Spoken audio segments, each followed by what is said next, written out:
Hey there, and welcome to the Nerdpreneur podcast where we talk with people making money with their nerdy passions. In this interview, we spoke with artist and maker of handcrafted dice, Anthony Antonellis, founder of Aether Objects. He makes truly amazing dice, all the way up from the conception phase through to the creating of the molds, the polishing, the painting, and then selling them online.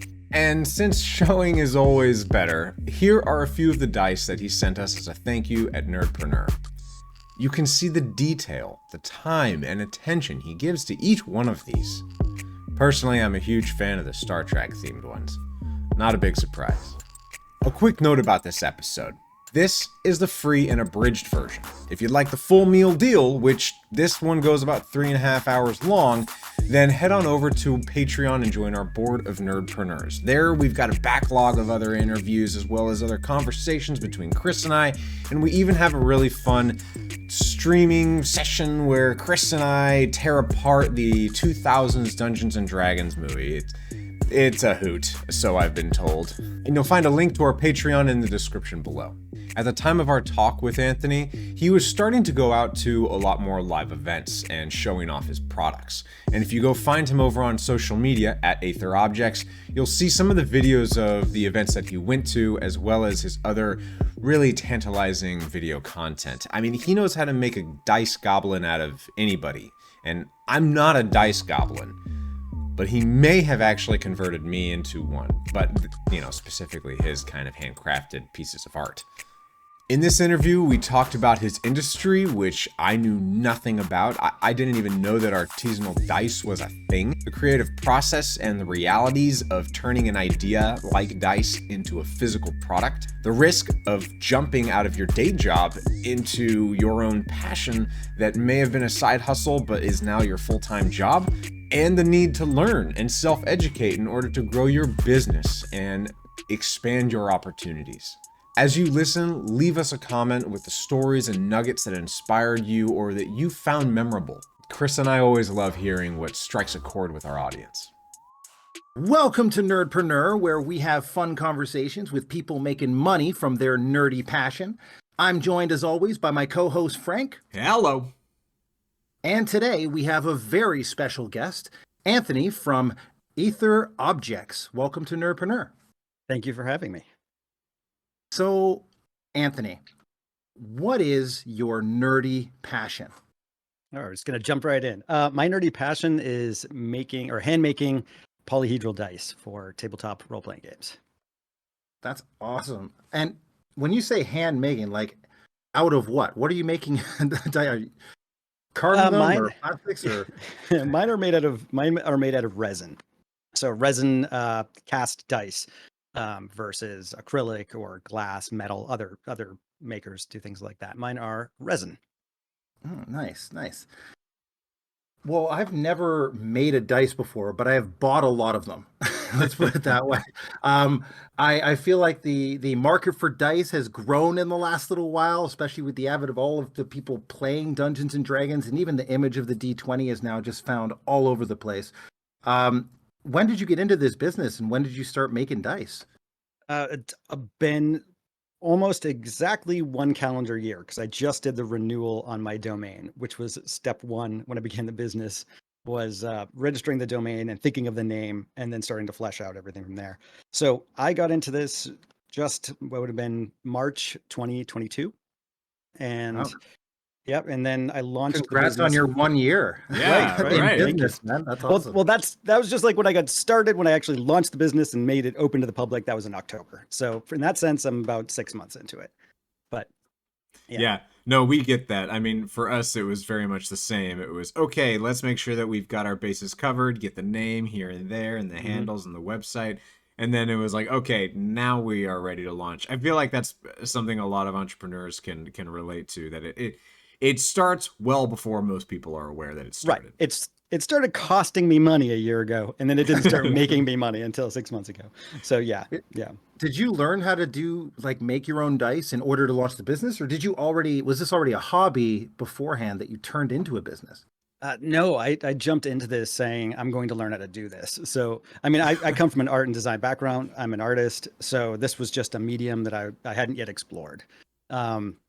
And I spent a lot of time researching resins and plastics, and then also jumping into, there's a plethora of dice making resources online, from YouTube video series, Discord servers, and websites. So I kind of pieced it together through that, and studied as much as I could and researched as much as I could, and then just began making them.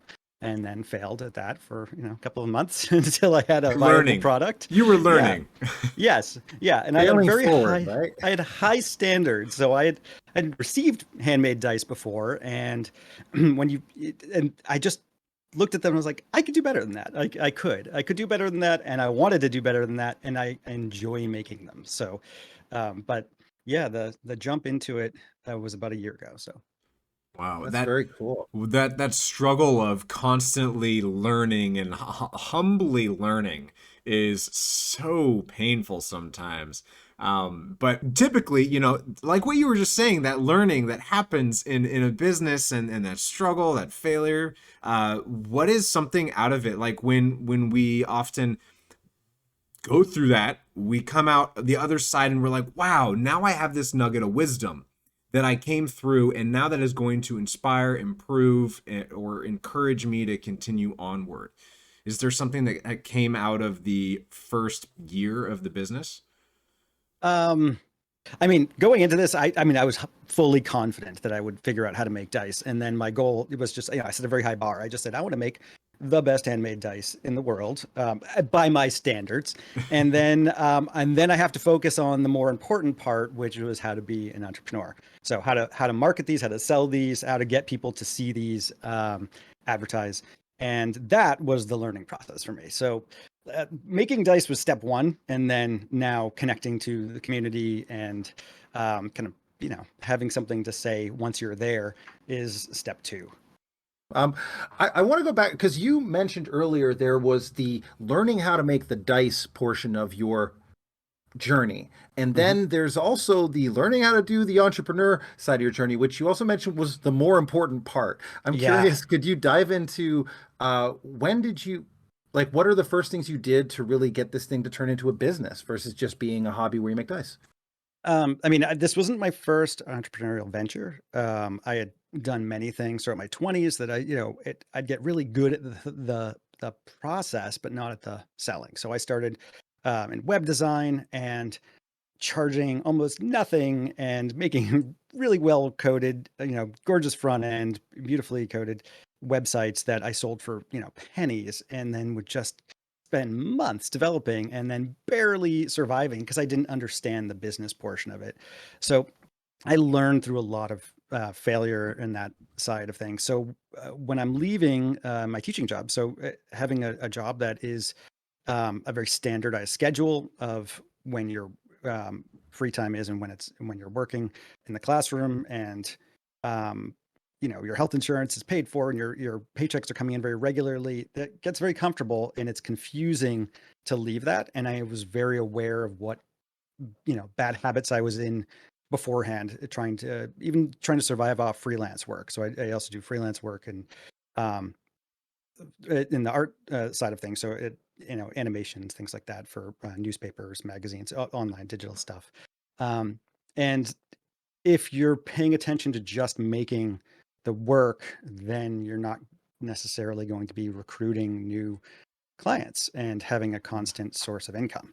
So yeah, I kind of had to offboard from teaching, and then took my baby steps into learning how to run a business, and just read a lot, and asked a million questions and messaged a million people to try to get an understanding of what's what. And yeah, it's scary. It's very, very different than having a 9 to 5, or in my sense, I guess it would have been like a September to May, which was teaching.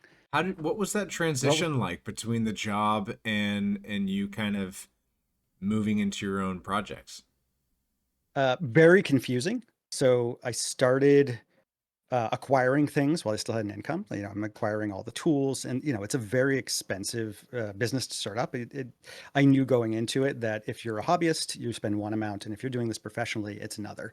And that, with the desire to expand even bigger in mass production, I do want to be able to also have dice that I can design and have produced, that there has to be, that I have to do it correctly, that I want to be able to make the things I'm making by hand. And in order to sustain that, I'm going to have aspirations that are bigger, because I'm going to hit a wall of what I can physically produce each day. And I didn't want to, not be able to continue making these because of that. So yeah, I started hoarding my money and then spending every penny of my spending money that I budgeted for myself each month on dice making supplies, and learning how to do things and experimenting with different resins and different materials, until I was at the point where I could start producing.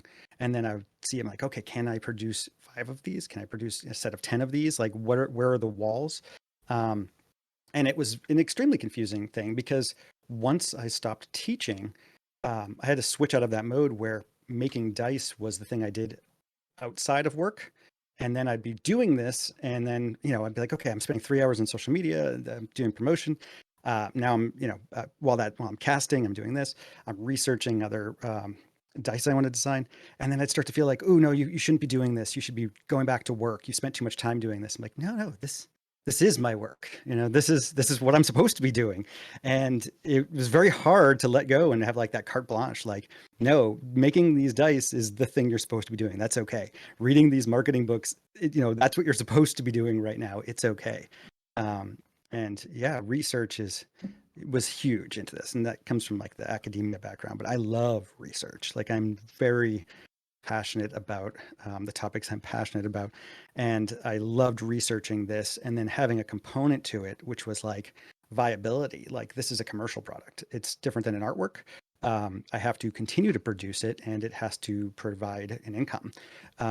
So the business side of things, I knew very little about. And that's where I had, once I was still teaching while I was learning how to do this. And then once teaching ended, then it was like, all right, business. Let's professionalize this. What were some of the best books that made the difference for you as an entrepreneur? You mentioned a couple times now reading a lot. I'd love to get a couple of book recommendations from you. I can get them. I don't have anything memorized. I have a pile of them. I'm ridiculous. Actually, it helps me go to sleep at night. It's just like having a pile of books next to me, because I fall asleep reading them, and then you have like bizarre marketing dreams or something. But like they're the fun ones that are more like blogs or podcast as book. You've got like Seth Godin and people like this. But then specific ones, I focused on the niche. Like, I really wanted to say, okay, it's an art and or craft based business.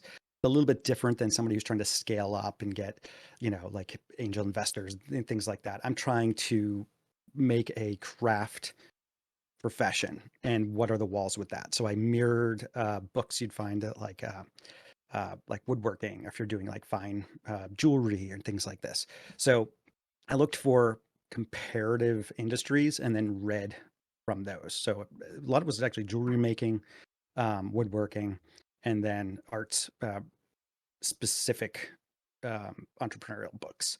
And I know nothing from about any of this industry, and that like marketing is its entire industry to itself.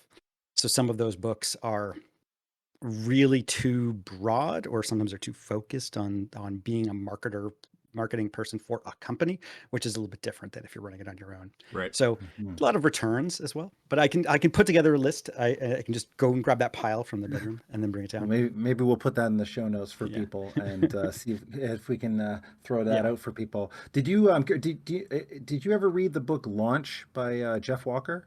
I'm just curious. I don't know it. It's a good one if anyone's looking for a book just that is like, I'm a solopreneur trying to figure out how to do this on my own from the pure marketing side. It's a really, really good one, and one of the best books on like launching something, whether it be a physical product, an online product, or anything else. Actually, it's a good one to read, and it's not hard to read either. Yeah. So that's my little plug for a book specific. I think there's so much about being an entrepreneur that is that learning side of it, though, that and I don't think a lot of people talk about that, is that when you're willing to step out of that moment of like, okay, I'm no longer working for someone where I have a specific task and I just have to stick within those parameters, you're really going out and being the person who has to do everything. from, making the product, from scaling it to production, Yeah. to, like, as we said, everything. You have to do the marketing. This means your skill sets that you don't have become dreadfully apparent really quickly. Yeah. And you have to spend time as an entrepreneur growing yourself and doing that. And I think it's great that you acknowledge that the guilt that can come from that too. It's like, well, I'm just sitting here reading a book, or I'm just doing this research, and I'm just, listening to this podcast. But all of those things as an entrepreneur are actually part of your workday. Yeah. To be the best, to be able to do a lot of the things that you need to do as an entrepreneur. And that's a smart investment. Yeah, it's hard to know where, like, I can dump more time and energy into making more dice, but right now I need to also make sure that I'm dumping the time and energy that I need to into the business itself.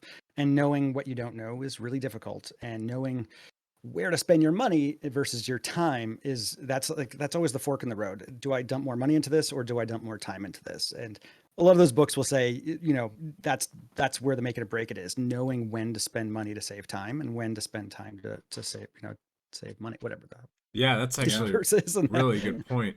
I Yeah. mean, I haven't thought about that in a long time, but yeah, knowing where to spend your money to save time.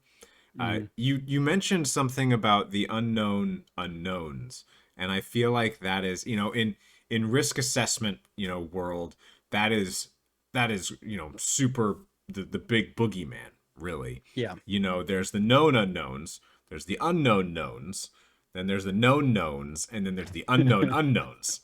Sure. And Make that a t-shirt quote. yeah, right. And yeah, now I'm imagining a die that just says unknown all over it. Yeah. But I wanted That would be a cool art piece, actually. That's the Nerdpreneur die. Yeah. I do want to Step into the unknown.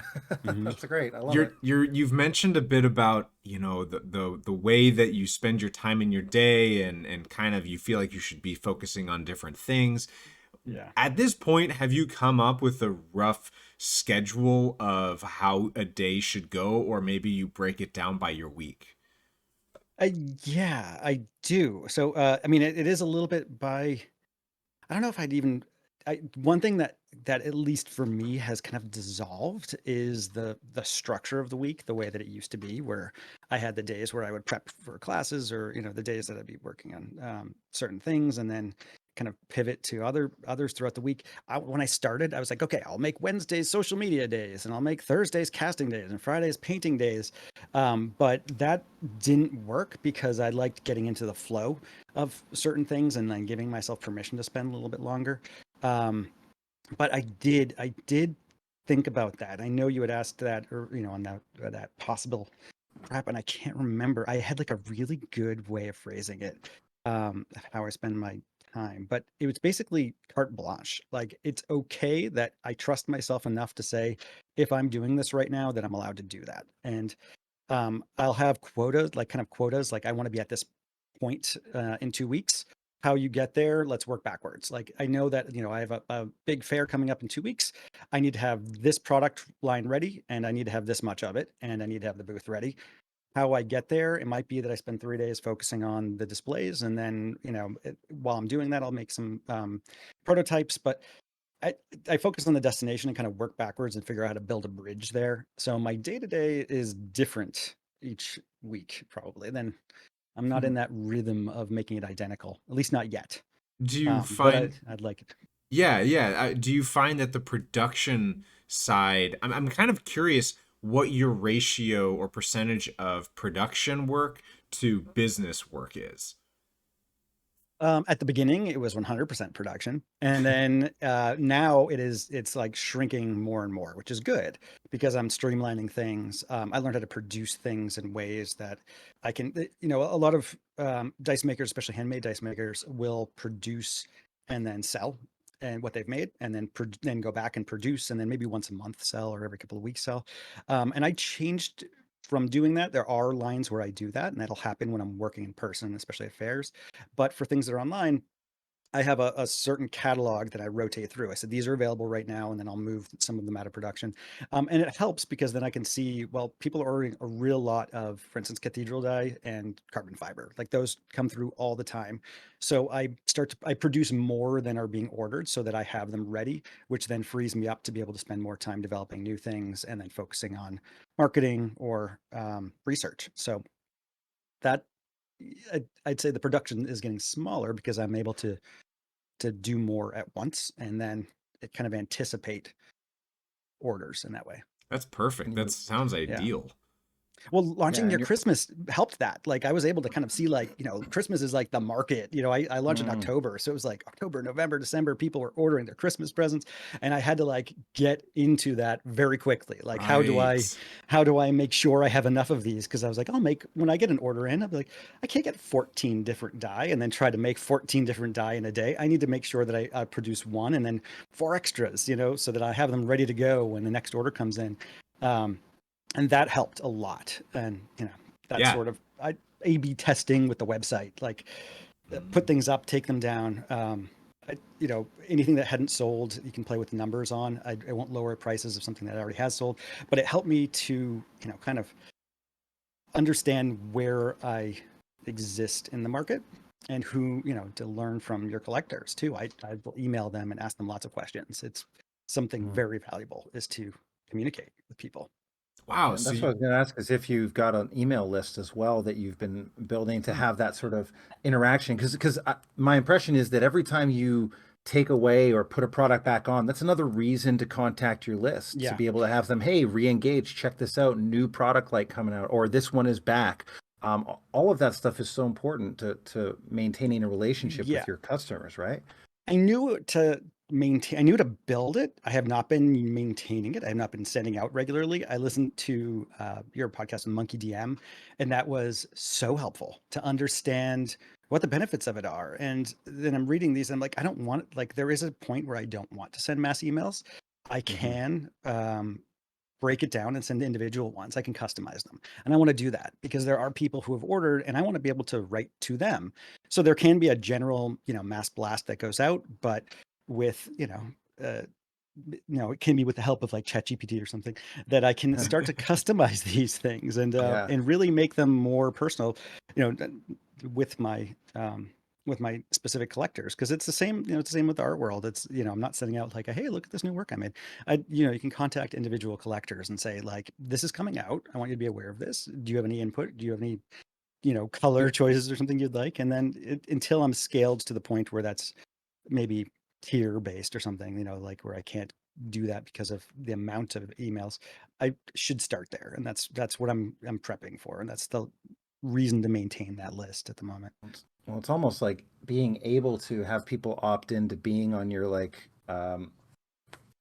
your Aether collectors list, right? And so then they get, by being on that list, they get first crack at anything new, or because it's all limited, right? Yeah. So there's like a layer that as you grow to this and you start to create those people who want to come back or have bought from you multiple times, it's like, you've qualified for the collectors list, right? So you get first crack at anything else I come out with. It's stuff like that could be really cool to shape, because you've only been doing this a year. This is amazing. You've already got so far, and it sounds like you've built it a lot in the right way. Yeah. The next step is like, I'm excited where it's going for you. It just sounds really cool.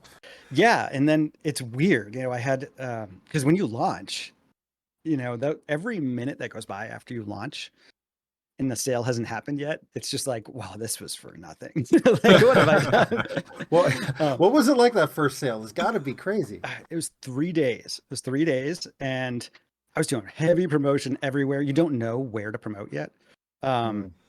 And then it was like all at once. Then it was just the floodgates opened. I was like, okay, it's okay. Like this prep and planning has paid off.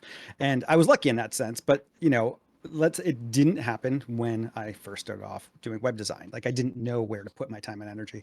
And then it's fun because then I'll do a launch, and especially I really loved it when I'll have these like timed launches. I'm with the website, you can say, launch these products at 6:00 on Saturday, and then seeing it like 6:01, it's like sold. So it's like, oh, good. That's the right way. That's the right amount. And now I've learned from the the production of how to do this right, because it is different too. It's not mass produced, so everything is going to be limited because I can only produce so many. Even if someone's ordering just the same thing over and over again, I can only produce so many, and so it has that commodity value to it. Well, and people have to act now, right? Like at 6:01, you should buy because there may only be 5 left, right? Legit. Or there may only be 10 in total production, right? So that intentional scarcity with a dedicated audience, I could see really being cool and bringing some level of predictability to the process, you know? Right.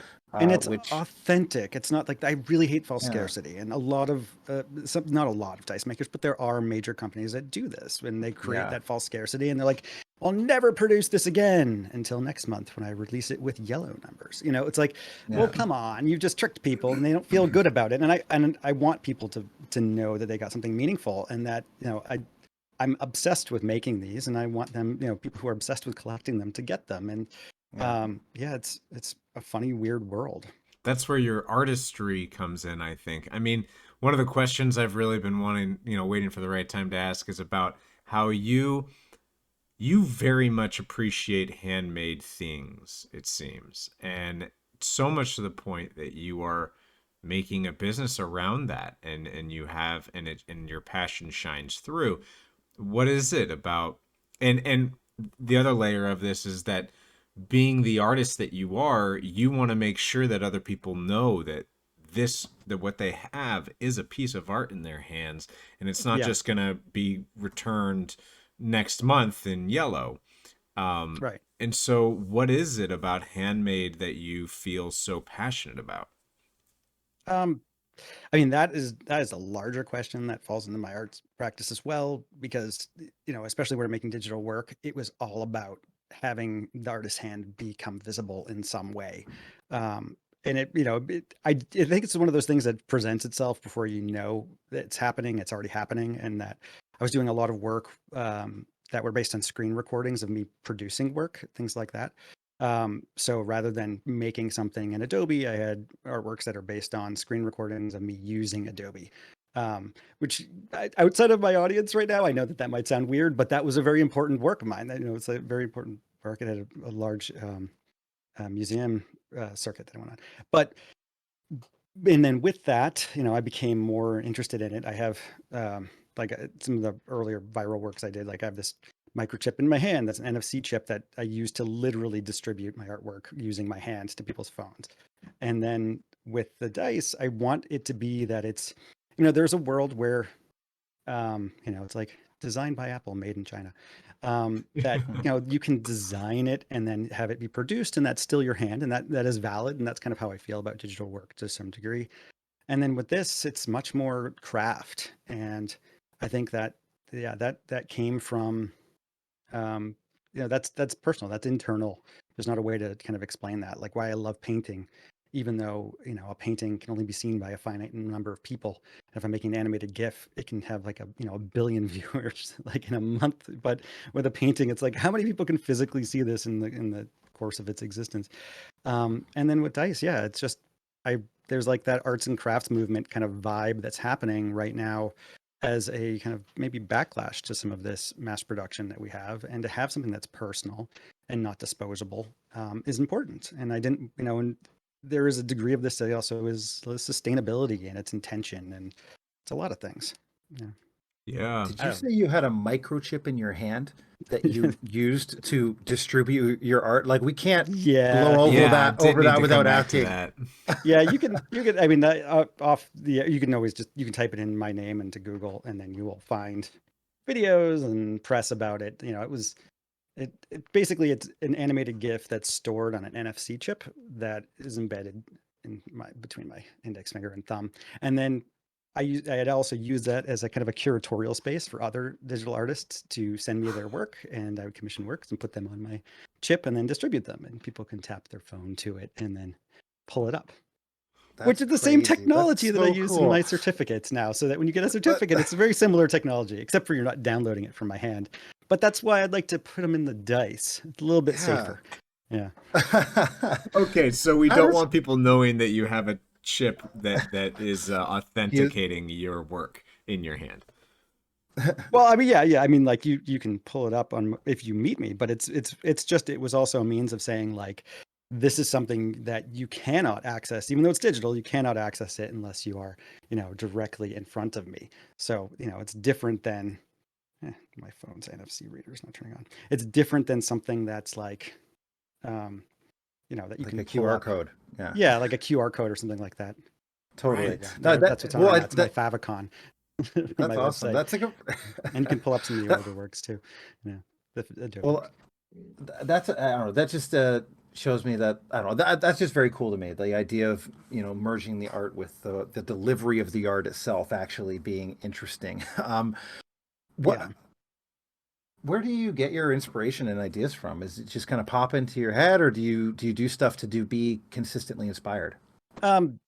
Dialogue. It's all through. It's communication. So I'm not as interested in someone who's maybe producing work that's introspective, that's only meant for them. It's very important for me to be in dialogue with other people, and having a product is very similar to that. So you've got your collectors and you've got your makers, things like that. But it's not about that. It's feedback. There is a feedback that comes with it, and I don't know. We're talking about inspiration in general. Yeah, or- I guess. Yeah, like well, the difference between you and say a regular dice manufacturer is you are delivering on things that are inspired to you, and that authenticity, I think, is one of the reasons why you've grown and obviously created some real success here. And I'm curious because as an artist, inspiration consistently needs to be lit, right? Or consistent. Right. It's like bathing; Right. you need to do it daily, right? Like it's Throughout sort of the one of those things. entire process. Yeah, and Yeah. I guess What are some keys for that? yeah, and that is it. It is feedback, and it's part of when I was doing my master's thesis on this. It's like you could produce an entire exhibition and then have an opening, and then there's it's a well-known thing that after an exhibition that an artist will become depressed. Like they put all this time and energy into this thing, and it happened. It's over, and even if the work is bought, it's over.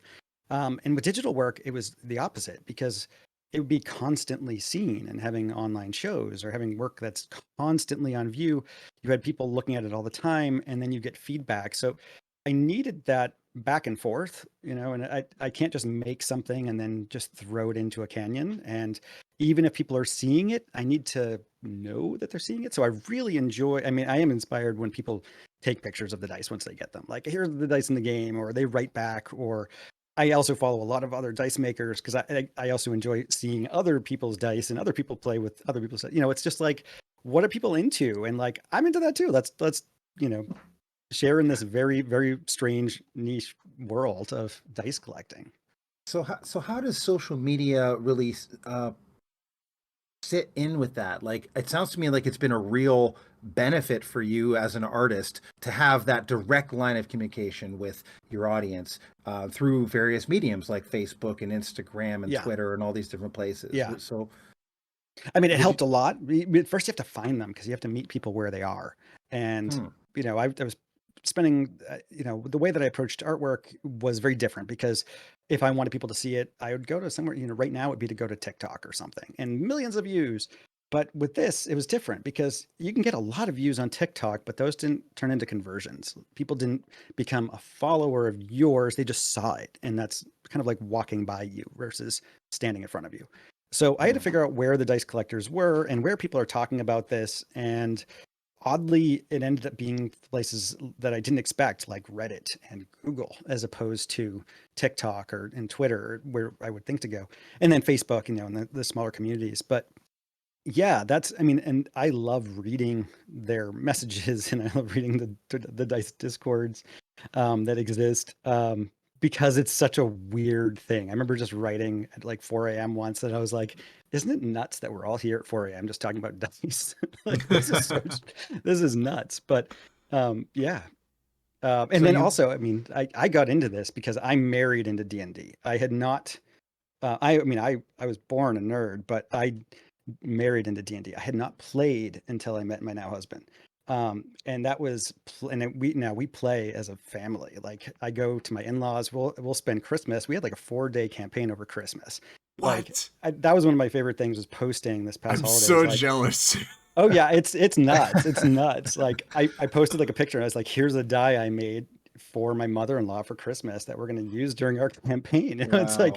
like they're like, oh, you're so lucky, you know, like the whole thread underneath. And I am, you know, it was a very, you know, that was where it came from too. So my father-in-law, or now father-in-law, you know, is a major dice collector and was a member of Dice Maniacs Club and or one of the Modmins at one point.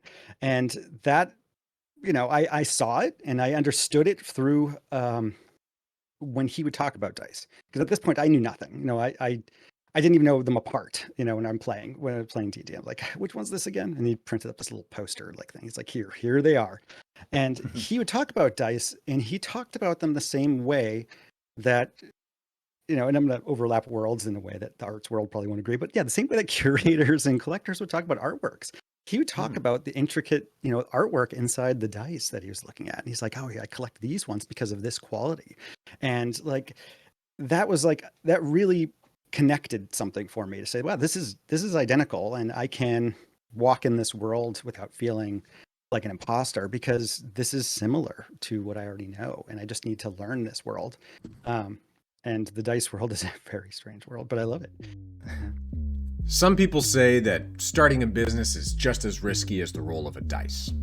But there's a way that you can get an edge and improve your chances on top of that dice. And that's by supporting our channel. Not only are you going to help us grow, but we're going to be able to continue to make content that'll help you grow your brand and your dream as a nerdpreneur. So go ahead and leave us a review on Apple Podcasts to make it easier for others to find us. Join our board of nerdpreneurs, and you can also find us on Twitter and Instagram at NerdpreneurPod and Nerdpreneur Podcast, respectively. So if you haven't already, like this video and subscribe to the channel. Okay, now let's get back to this dice-making maniac, Anthony Antonellis. I wanted to go back to a bit more practical of a question around something, because you mentioned you launch products, right? And I just wondered, what are some of the keys to a successful product launch that you've learned? Oh, I have no idea. I am still learning.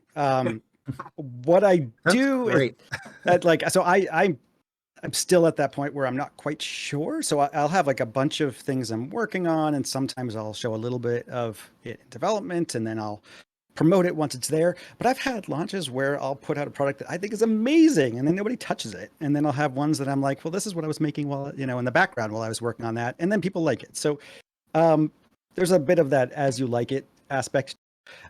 So those formulas will change. And at the moment, I'm still figuring it out. I really am. And it's not, and I can't just follow what sells, because then you can kind of burn out on one path, or you become disinterested, or your collectors maybe become disinterested too, because you're getting new people, but never maintaining your clients or customers, collectors, in my case. So I don't know. I'm still learning. I'm not at the world of like being able to look at metrics between quarters yet. So this is like my second launched quarter. So it's different. What is your... I was just going to ask the frequency of your quarters, or not of your quarters. My launches. Yeah, thank you, of your launches. Right. So right now it's when I get maybe kind of tired of them. So if I get tired of something, and then I've also been experimenting, because I'm still doing the A/B experimenting. I have some die molds that I make limited, and I say I'm only going to make 10 of these. And does that change people's attitude? And I'm not doing that to be for arbitrary reasons. Sometimes I've just really am going to make 10 of this because that's as much as I want to spend invested in it, or in materials or time, especially if they're very difficult to make, like the cassette tape dice. And then does that matter to a collector? And, should I be pushing this? And I'm learning that aspect of it. There is like a emotional response in marketing that you need to pay attention to, and how people react to your work. But it takes a long time to just get out there. So I still feel like I'm in the meet and greet phase, and that is where I am, like in the phase 2 right now, where I've got some online presence, but I would love to be hitting the conventions more often, and the fairs, and that's what this current spring is all about for me. It's like making connections with other vendors, collectors, makers, and kind of learning from them. And so my launch schedule is different. Like right now, I should have launched new products, but I pushed them because I want them to launch in unison with events. So online is actually going to be the second group to see them versus the primary group. So it's different. And Nice. yeah, I have to find out the formula after I start playing, you know. Well, and you're only in your first year, so like the fact you're going to events, you're going to learn this whole summer. You're going to learn. We should probably follow up with you at some point after this summer and be like, "What the heck did you learn at all these events?" Because honestly, like there's probably a huge portion of this summer that's going to grow your business and just this one way, because there hasn't even been that many events.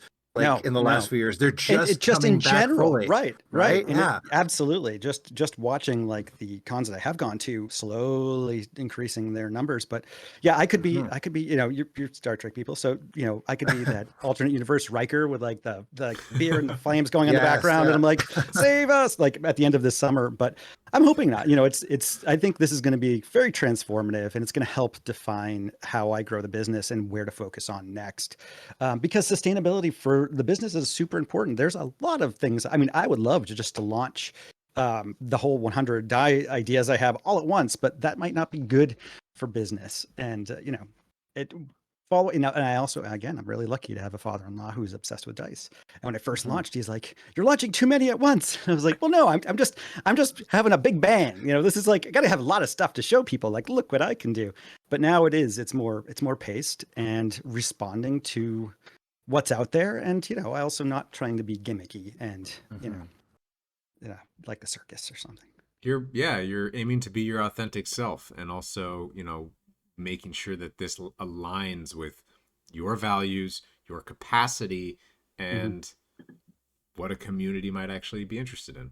Yeah. And then, you know, Shark Tanking it, I need to figure out how to scale. Like, I really don't want to not be able to continue to do this. So part of that is learning how to make it so that I can survive off of it and that I can scale in a way that I like. I am very worried about ever going into mass production and producing that as the only thing I do. I don't want that. I want this to stay with me. So how can I produce other things? What other things can I provide that are kind of like, you know, in the dice universe that might be able to sustain, you know, a more steady revenue while I'm able to produce an experiment with dice. Yeah, so. I personally I love the idea of being able to cater to the high end and it being an artistic endeavor and it being scarce and like one of a kind. Like I don't know. I just think that there's so much in that could go really well. I have a few ideas we could talk about, Mike, as well, because I think some ideas that could incorporate into some of the things we were thinking about, Frank, in one of our staff meetings. But anyway, I wanted to ask one more thing about just crafting dice specifically, because I didn't bring it up earlier. I noticed you have wood inlay dice, and they are awesome looking. Like, I'll just say that first off. They're like the first things in my mind, because I don't own a set of wood dice yet, but I've wanted them for a while, and I was just like, oh, these are nice. These look really cool. Those are super fun to make. I'm curious. I just want to know, like, what is the process around making a wooden dice? Because you're not casting it like you are with others. Is it all just like saw, sanding, like handmade? Like, how does that work? There are different ways to do it. There are different dice makers who will work in a process that is a lot like a CNC process, where they're just in a 360 milling the die. So you have people that do it like that. Mine is entirely different. It's actually exactly the same process as I do in my other die, and it is creating panels. So those are panels. So it's not a solid core of wood, and then that way you don't have the end grain. It's entirely the surface grain of it. That was really fun to design, and also one of the hardest to get right. But with wood, it's extremely affordable to make these mistakes, and as opposed to doing it with other things. But yeah, that was super fun, and that's actually one of the first series that I made were those. The Purple Heart and the Zebra Wood and Paduke and so they're not the Zebra Wood's cool because it's like I'm rolling a barrel. Like it's just like it feels perfect out of a tavern, right? Like it's super pretty. It's got op art vibes to it. Yeah. So when you say that they're like panels, like it's not hollow, is it? Or is it like no. So something on the side for the weight, or it's basically so when you're making dice, you can do it all at once, or you could do it in a process where you're building it up, and then you build a core, and then from the core, then you attach to that, and then you cast again. So that's what it is. So along the lines, that's where you get the wood gets on there. And I have another series that's coming out of those where they're floating, and you can tell that. So they're where the wooden panels look like they are kind of like almost an inverse of a stained glass, where the wood is where the glass would be. Whatever, you'll see them when they come out. But Very that's it. cool. They're yeah, it's super fun. That is so neat. Yeah, I mean, it's just yeah. I'm just gonna say it again. Go check out this website, everybody. It is badass. They have all sorts of stuff from abalone. Apparently, you made dice out of abalone. Yeah, That sounds crazy. It is, and I'll tell something. This might turn off some people, but like when I'm cutting that, it smells a lot like burning teeth, because it's calcium. You know, it's I was gonna say, like, that's real bone almost, yeah, right? Yeah. It is. It's the inside of a shell, and yeah, that is very unforgiving, but it's fun, and that is also a very big seller. So yeah, I love working with the abalone. And I do want to make them as a 7-piece set, but it is a lot of meticulous cutting and very small sizes. So it'd have to be a larger size. It doesn't translate as well, even visually, to the smaller scale, but it can. And there will be ones that come out. Yeah. I mean, I'm really excited to continue to see what else you create. I mean, these designs alone are just like, oh my gosh, I could continue to look at these for a while. And then if you're going to continue to create more. So intricate, like, yeah, so cool. Yeah. And I only like the ones that I can do more than once. Like I've got some really gorgeous prototypes that are like super special, but I can't find a way to make like 5 of them. And I don't want to. And I don't know. There's somehow that should make it more special, but it actually makes it less special for me. Like I want these to be in something that I can produce enough of that people can have them, and not just like, oh look, so and so got it. But there's a world of that. Well, I will say, at least in the Magic the Gathering world. By the way, did you ever play? Mm-hmm.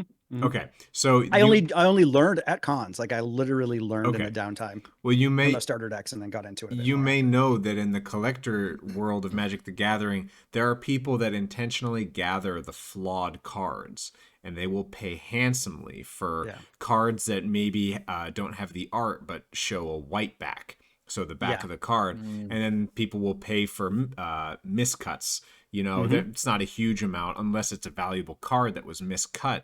And it's not really that big of a deal, but lots of people, when they get these miscuts, they're like, hey, Wizards, I want like a replacement. And so whereas you really should hold on to them and sell those online. So what I'm saying is like a coin collectors just as well. Yeah, the missed totally. Coins, yeah, so I'm just thinking about how, there is that community that would be like, oh my gosh, this is a thing that can't be done again. And maybe there was something about it that wasn't meant to be done in the first place. And there's like, the number's upside down. Oh my gosh. Right. Like there's a flaw there that means so much more. Yeah. Well, I have them all. I mean, it's ridiculous the amount of fails you get. I keep thinking, what can I make these out of? And if you've seen right now, like you've got like the UDXC ball, like the giant basketball size die filled with other die, like there's all sorts of things you can do with it. Yeah. But yeah. I have all my B-sides or my rejected line of dice. Well, yeah, hold on to those. Someone's, there's people that might want those. That could give a decent chunk of change. Yeah. Well, and I think there's so much to the idea of like, this is one of the ideas we were talking about, but like the idea of an epic magic item that is kind of created for a community, right? Yeah. And so the idea of like, okay, well, what kind of dice would, say, Nerdpreneur make for their community? And there's only one, and it's like, you can win this epic magic item, and it can be one of those things that you do as a giveaway, for example. It could be really interesting to partner up to help both parties grow. And so there's like, I just think there's stuff like that could be done with many different brands and artists and places like that, where you could super benefit from that, well, I'll do another name drop. So one of my brother-in-law, who's all, in the family of the D&D players, he's a writer for GUI Cube. He writes campaigns, and I've talked to him. I'm like, hey, I would like to release special dice that go along with a magic item. Let's draw something up together. So I do have that in the pipeline. And I mean, I know we were talking about something more specific, but like that is kind of where they go. Like, what can these pair with? Like, these are think of them as little bottles of wine or something. Like, what can we pair this with? Yeah, totally. And I mean, what Chris was saying, I just want to add on it that doing something like this with you, it would be super cool because it's a chance to also find a cause that maybe is important to the artist yourself. Yeah. And then that money that is raised through this raffle of this epic item is then like there's awareness and there's money going to an important cause. Yeah. And I do, I mean, like that is like one of the things when I started, I don't know where I read one of the books I read saying like, you need to establish what your values are and what your, I don't know what you'd call it, like your, on your brand or, your brand story or something like that. But, and it was very important for me to have like, where do I stand with AI? Where do I stand with sustainability, and like what type of woods am I going to use, and like do they come from rainforests? No. And then also in giving back, like where do I want to give back, and where can I do that economically so that I can afford to keep making dice and also support causes I care about. So what I donate dice to organizations. Anybody that's a nonprofit, you can get in touch with me if you're a nonprofit that works with diversity and inclusion in gaming. I've got a big series I'm sending out to tabletop gamers that they're going to raffle off, and then Nice. local charities here that also work with D&D and inclusivity. So it's exciting, and that's somewhere like I'm not at the point where I can write $20,000 checks to the organizations that I love, but I am at the point where I can send, not $20,000 worth of dice, but like, I can send dice of value to places that can help to raffle them off. And that is another one of those like inspiration feedbacks, like that I can get energy from being able to produce things that are for something. I love that. Yeah, the full circle, Yeah. of contributing to some group. Yeah. Mm-hmm. Especially if you care about it. Yeah. I like that you quote Deckard on your site about AI image generator stance. Like I just like that. It's just like replicants are like any other machine. I mean, they're either a benefit or a hazard. Like I was just I appreciate that reference, and also that you actually decided to make a stance on that too. Yeah. Human created art is I know it's all up in there legally in many ways, and there's lots of people on both sides of different arguments, but I will just say that it's rare that anytime I look at an AI generated something that I'm not curious about what the human put in to get that. To me, it's still about the human element whenever I am looking at something like that, because I don't the feeling I get from it is really not. It doesn't feel real, because I know it was created by an AI as opposed to a person. And in some ways I'm like, how did that person get the AI to do that? Like that's what search results. A lot of AI art is just search results. Exactly, right. So, but there's a whole segment of society now that's like oh, I'm a professional search artist, right? Like there's people who are like, I'm good at making this AI to do stuff, which is totally weird. It's a new emerging industry. But that's part of what I care about. It's like I really care about the human involvement of it and what people have contributed. And especially in the tabletop gaming world, you've got writers and illustrators and designers, and those are not the people that you should be replacing. That is the heart of this. So yeah, it's very important for this, because I wanted to incorporate NPC cards. That was one of my first ideas before I launched. It was like, I wanted NPC cards to be designed by different artists. And I did not want a lot of AI generated work just slapped onto something and then sent out. It has no meaning or substance to it. I wanted it to be authentic and to reinforce the brand ideals. Right. Yeah. Well, love that. Before we go over to random rolls, I would like to know, what is your definition of a nerd? Oh, that's tricky. See, now I keep thinking of this like dichotomy of nerdy versus geeky, but we're just going to get rid of that. Right. So we're just going to focus on the nerdy, because it is, I think it's being passionate about something in an intellectual way, but in a way that also makes other people go, you're a nerd.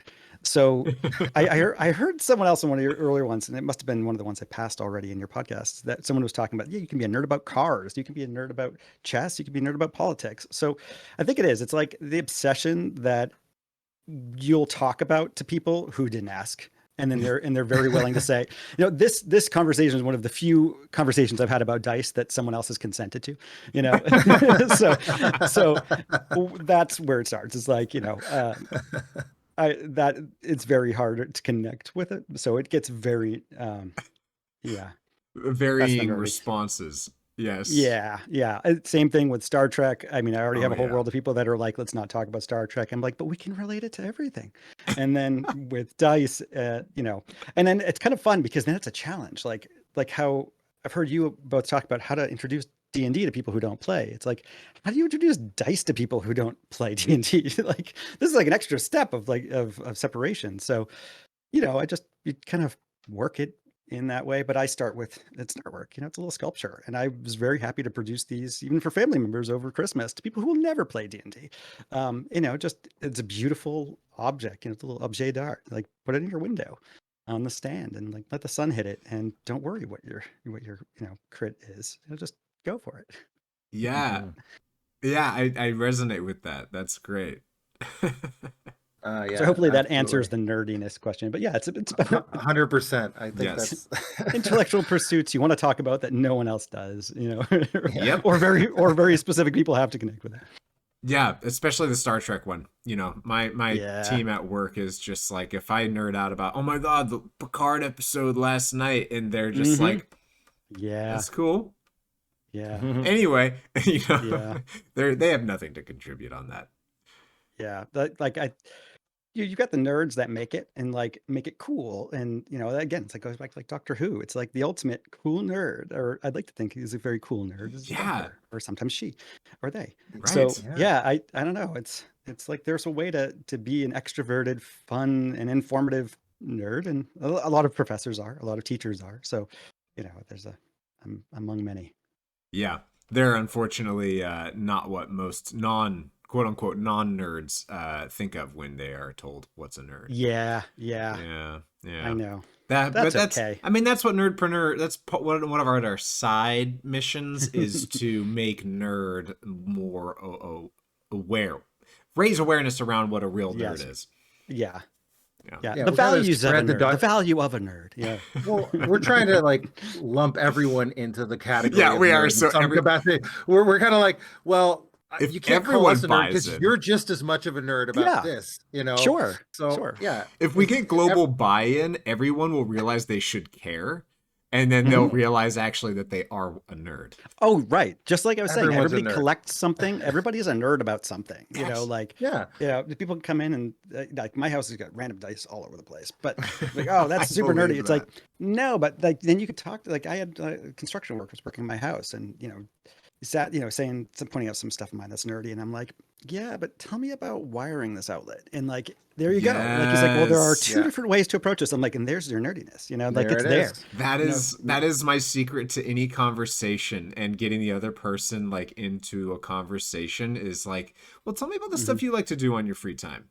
That's my classic line. And now that people know that if they ever talk to me, they're going to go, oh, there it is. Yeah. But using that and getting people to talk, I'm like, cool. Because then I can nerd out with them. Because then I love to learn. Just like you were saying, you love research. Yeah. And I love to learn. Yes. And like, especially when people retire, some of the things that they pick up, it's like, oh, there it is. There's the nerdiness that you're drilling down on. Like suddenly the whole basement is in inspired workworkshop to make, I don't know, an airplane or my favorite D&D train, ships. Miniature terrain. Mini train. People, exactly. It's true. Like you discover things about your family and your parents and stuff like that as you grow older too, and you're like, I never knew that my grandfather was a nerd about trains. Like we cleaned out his house and it's like he has dozens of boxes of toy trains, and it's like, oh well, yeah, of course. Now nerddom, exactly. I feel like we're spreading nerddom like the Borg or something. Like we're just like slowly, you will become a nerd. Resistance is futile. Exactly, you're a nerd sometime, somewhere in your life. Everyone is. Absolutely. The nerd cube. I love that. Just NP. We'll just put Nerdpreneur on the side of a cube as it slowly rotates through space. Yeah. But it's revealing. It's revealing what's already there. Oh man, if you could create a hollow dice that looks like a Borg cube, I would buy the fuck out of that. That would be so crazy. Yet, I don't know how you do it, but shaped like a D20. That because it's not isn't a Borg D20. What's the D20 called technically? Is it icosahedron? No, icosahedron. Yeah. What is it? Yeah, icosahedron. I think. Icosahedron? Yeah, it is. So that's what the Borg needs now, and except Nerdpreneur would have their own version, and it would have just like the indent of NP in it. Oh, that just makes my little imagination happy. That's great. It's so cool. All Oh right. man. Well, do you Well, have a let's just D100 that you could roll per chance? I don't I know. might. I don't know who made these, but I have two right in front of me. I Yeah, have can the you actually Nice. tell 80% us? and the D20. Can you tell us a little bit about the dice that you're going to use? These are Aether Objects originals. These are cold cast aluminum with a matte black. They're gorgeous. These are my favorite. These are ones that go right into the cards ready room. Nice. perfect. Yeah, the silver would fit into a Star Trek background 100%. Yeah. Right next to like the 3D chessboard, you know? That's it too. Even when I was making digital work, I always liked the idea of things that would just kind of float in space, like they do in a holodeck when they're just kind of like scrolling through different products. Yes. Okay.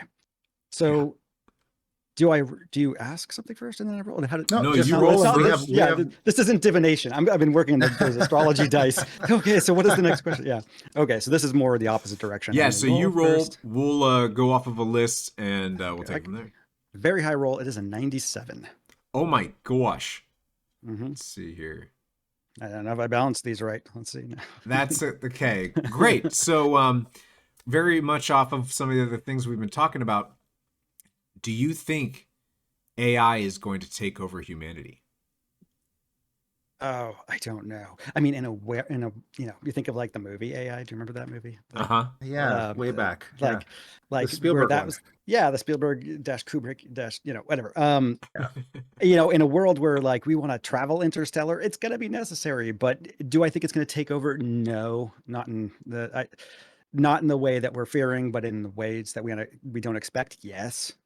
So just think of it as any kind of inversion. I think it's going to be someone said it's about as important as like the introduction of the iPhone. That was hideous to think of, like our postures and things now and how much it's changed.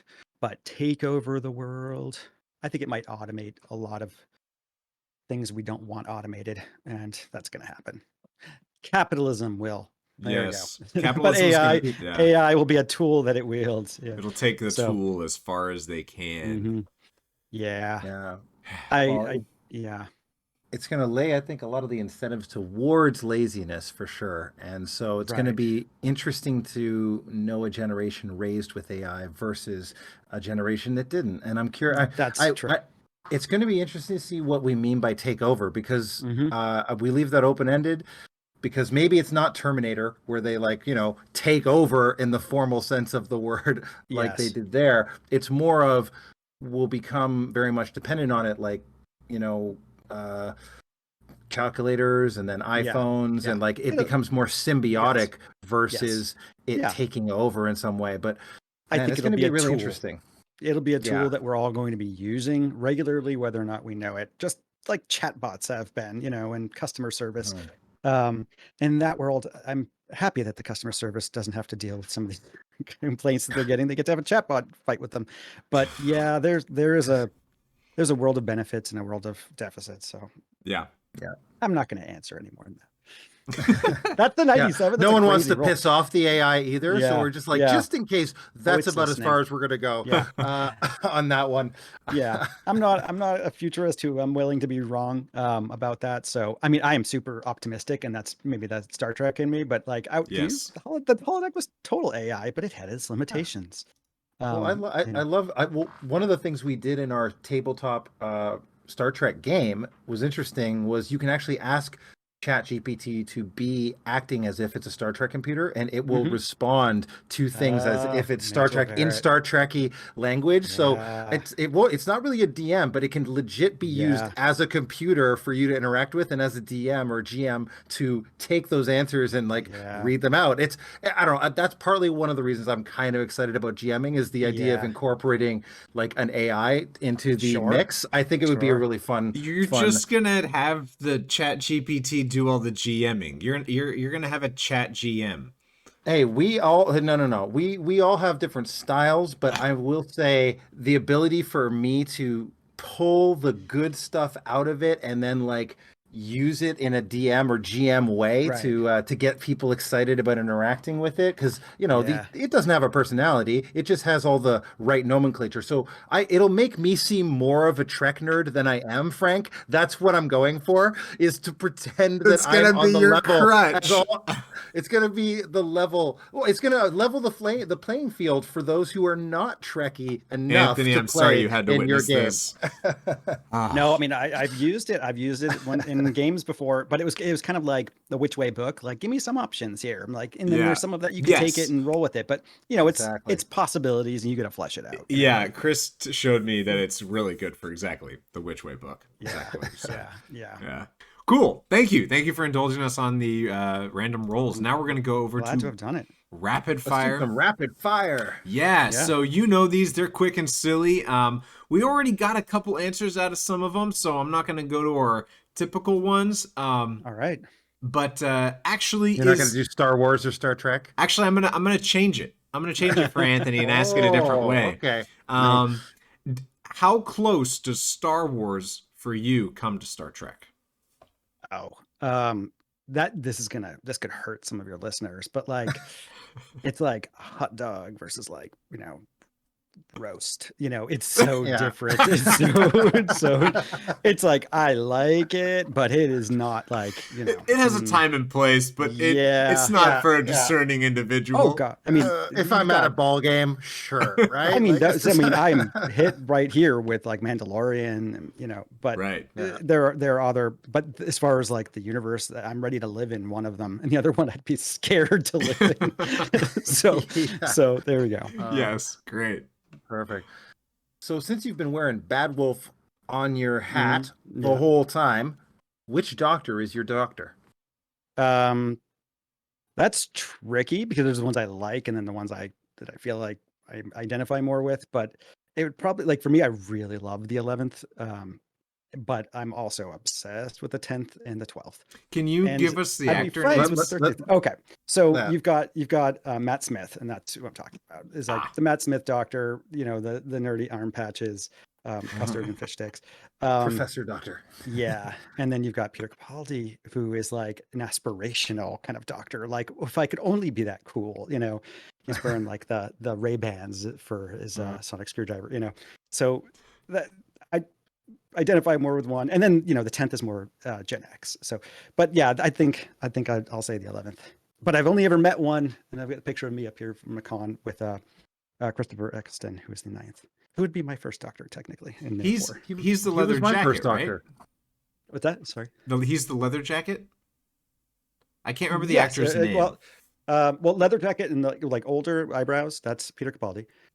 Christopher Eccleston was on with short hair when he was on the show, and he was like the first working class doctor to bring it out of like academia and like try to make it more relational. So one way you can tell the doctor's part is through their shoes. So he wore more of like worker boots. Oh yeah. And you've got like ones that wear like loafers or ones that wear like Chucks, right? So that's like the 10th doctor. Whatever. I'm not going to go off into this. No, that's great. It seems very British. It does. And by 10th doctor, you mean David Tennant. Yeah, David Tennant's 10th doctor. I'm really excited. Like, when I don't know, I think they still do. AMC will have like their Tuesday, like their unpopular nights where they'll play like older stuff and TV shows. So they'll play Doctor Who movies and Christmas specials, and like that's like David Tennant ones are so good. Yeah, and I saw he's my favorite. David Tennant's at the theater. It was really he's great, and I have not seen all what's happening now, so I'm behind because I don't have BritBox, so I'm waiting on the newer seasons. I'm only just finished. I gotta say, when it was like the Dalek final like finale showdown and David Tennant was giving his impassioned speech like across a couple episodes, I cried. I just full on wept because he was just so good. He's such a great actor too. He's just so good. Yeah, that show is just so fun. Yeah, so all over the place. It just takes you everywhere. I mean, it does. Time and space. I'm always surprised who winds up loving Doctor Who too, because I've dated girls before where it's like, they weren't nerdy in any way at all, and then like I show them an episode of Doctor Who and they're like, "Can we watch more of this? This is awesome." I mean, they all of a sudden became a nerd, and I was like, how why it was just, and then you'll find out this person who you never expected them to be into anything, say one British and two something like sci-fi, and they're like, oh no, I love Doctor Who, it's awesome. Yeah. So it's just one of those genres that seems to match up with random people you never see. Yeah. And transgenerational, like you could talk to people that have been watching it since the beginning. I mean, I haven't even seen 1 through 8, so I can't tell you if my favorite Doctor, it might be in there, but I've never seen them. We're not diehards. No. That's okay though. Well, Anthony, this has been so cool to talk with you and to pick your brain on your Nerdpreneur business. Where can people find you, support you, or potentially get some artistic dice from you? Well, you've got etherobjects.com, and you can misspell that because I bought every variation of Ether that you can imagine. Nice. And if you can't remember that, I do, like, also in the pipeline are dice books, and I also own, honestly, before I started this company, I registered polyhedraldice.com, thinking that maybe that would be a good place to start. So you could also find me on polyhedraldice.com. It all goes to the same place, but ultimately that will be different down the road when I have more stuff launching. So Aether Objects. And you're on Instagram as well, and TikTok? Instagram, all socials, Aether Objects. Yep. TikTok, Twitter, Instagram, Facebook, /Aether Objects, or @Aether Objects. AE instead of just an E. So AE. For alphabetical superiority, because my name, AA. I was used to going first in class. You know, sometimes I'll have an exhibition, I'm listed first. I was very conscious about that when I picked Ether with an A over an E, because I'm like, a lot of gaming conventions sure list their things in alphabetical order. Yes. Yes. Wow. It's so true. Now all of a sudden, you're going to see a bunch of like pound sign companies coming out soon. Yeah. You know, Yeah. like, just to jump that. Numbers do that. In the phone book. Yeah. Yep. So that is it. Etherobjects.com, and on socials, Aether Objects. I love that you purchased all of the domains just to be like, you know what? I'm going to make it easy for my customers. Yep. You know, you will get redirected and it'll be good. Oh, yeah. I got punished during that renewal that happened last month because it was like, here, you're going to get like $65. I'm like, but I only got, oh, that's right. I got the variations, the .nets and all the, you know, whatever. But, you know, I figured they'll fall off as I establish. Yeah. I hope. Perfect. Yeah. Awesome. Well, thanks so much. This has been awesome. And as always, everybody, keep it nerdy. Before you leave, we could use your support in helping our show grow. Whether you follow us here on YouTube or Twitter or Instagram and you support this video with a comment or a like, or even joining our board of Nerdpreneurs. Like I said, you're gonna get unedited episodes of our interviews and our talking nerdies between Chris and I, as well as our videos here on YouTube. And as a patron, you get shoutouts on all of our episodes, such as right now. We'd like to thank our amazing patrons, Kinchi, Aaron, Glenn Smythe, and Anthony Antonellis. Pretty crazy, right?